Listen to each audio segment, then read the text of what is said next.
Ya, saya rasa seperti itu. Menjawab, Pak Andi. Ya, makasih Mas. Ya, Satu lagi Mas, ya. kalau kita mengikuti acara seperti kayak sedekah bumi itu boleh nggak Mas? Menurut kan? Sedekah bumi kan kita kan bawa kayak jajanan makanan itu dipersembahkan istilahnya di apa didoakan sama istilahnya modin lah kalau di sini itu. Terus nanti kan terus habis itu kayak kita bawa pulang.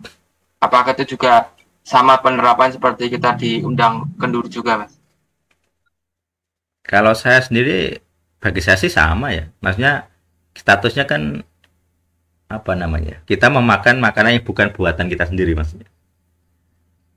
Itu acara sosial yang bukan yang bikin bukan kita, bukan acara kita.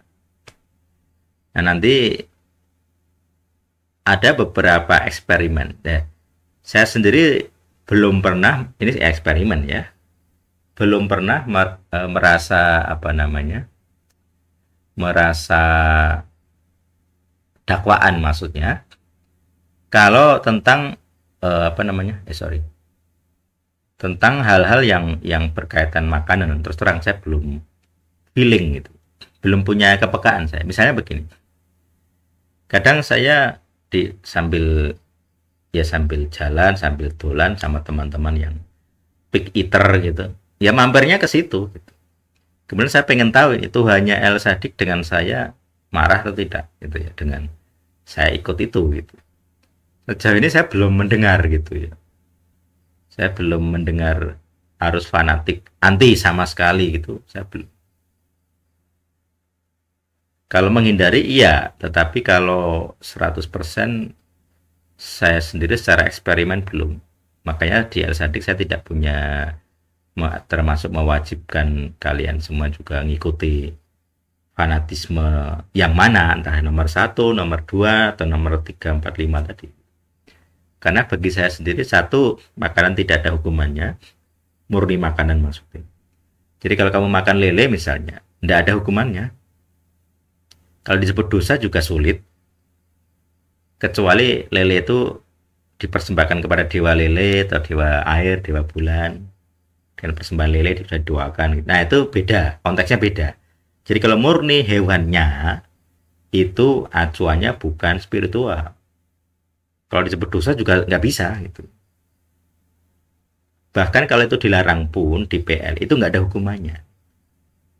Jadi kalau kamu memakan makanan tidak tahir dan ada hukumannya, selalu ada unsur berhalanya.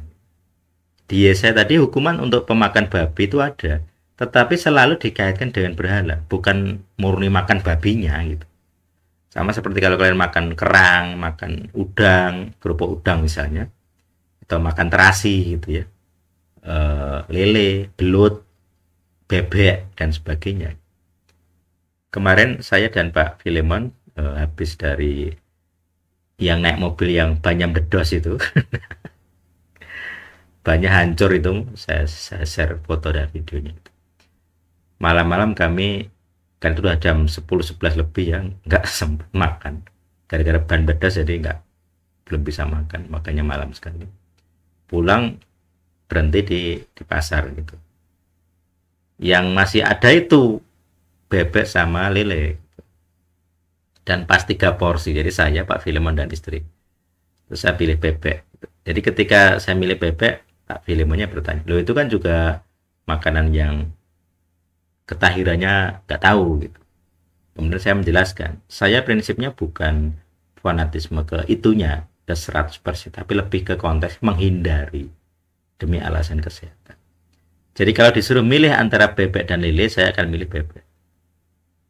Kecuali, nah ini kan jajan ya, dimana saya tanda petik isa makso gitu. Kalau misalnya saya dihidangkan lele, saya makan. Gitu.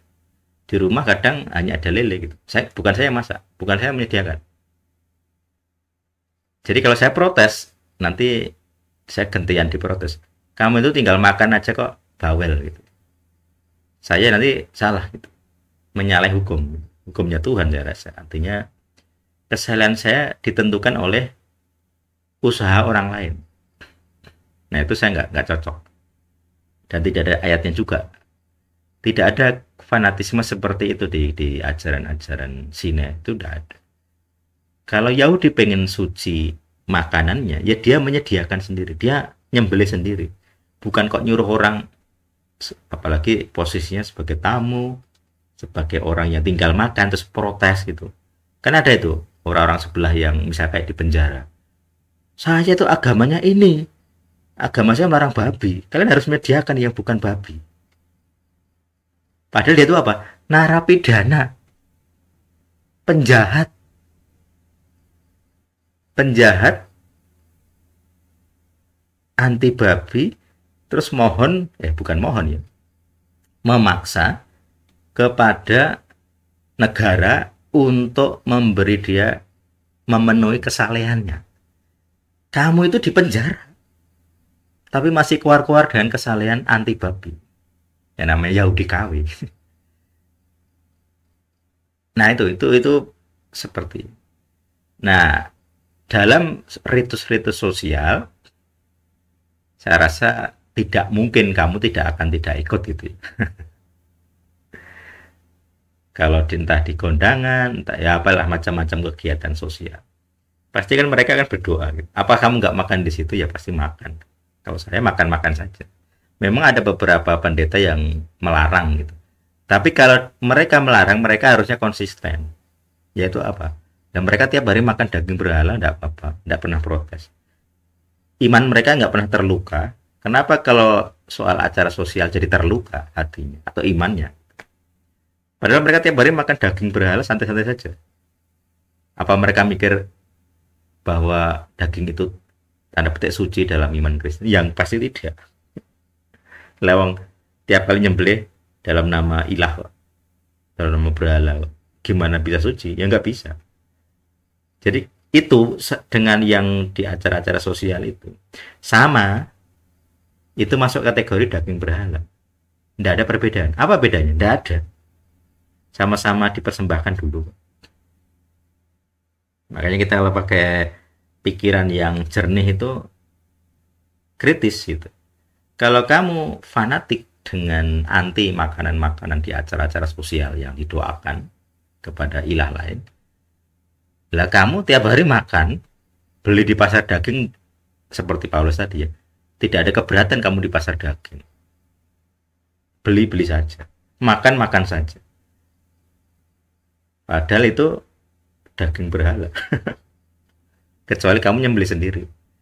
Bahkan ekstrimnya di umat sebelah juga sama. Kalau mereka makan di rumah orang Kristen, terus ngerti yang nyembelih orang Kristen, tidak akan mau makan.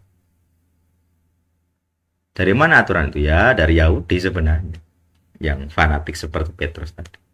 Kalau enggak disembelih dalam nama Tuhannya, nggak akan mau makan. Apa kita akan sama dengan Yahudi, sama kayak sebelah yang KW ini? Ya saya rasa kalau saya sendiri nggak akan menempuh jalan itu.